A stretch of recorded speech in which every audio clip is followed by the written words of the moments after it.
One of the things here at the ranch that I really harp on and try to stay on is access for the wildlife to fresh water. And I think it's one of the sort of principles or factions of deer management that often kind of gets thrown to the wayside. And I think whatever your property is, large or small, you've got to have access to water. The deer need it for nutrition, but it's also going to help you keep deer. If a deer's got to go 2-3 miles onto your neighbor's property every time to get a drink of water, you're going to see him or her less.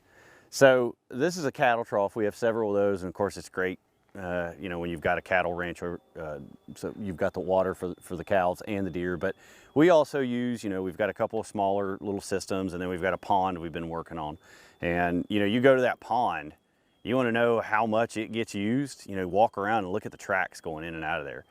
And that's one of the things I really try to, there's a lot of systems out there, but I really try to recommend, if you've thought about protein and you've thought about trees and food plots and all that, make sure that when you're checking off all those things for deer nutrition and deer management, that you've got water and access to fresh water checked off.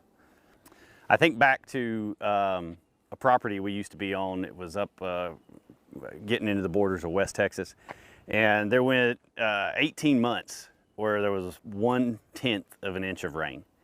I mean, it was bad. And one of those water holes dried up. And that summer, we found 3 dead bucks around that water hole within 100 yards. And they, all that water had dried up and they didn't know, so they just kept circling it. So that's something you really got to think about in a drought situation. I mean, deer actually will move to eating cactus in the summer anyway, and that becomes a good part of their diet to add. But you've got to have fresh water to hold a good deer population.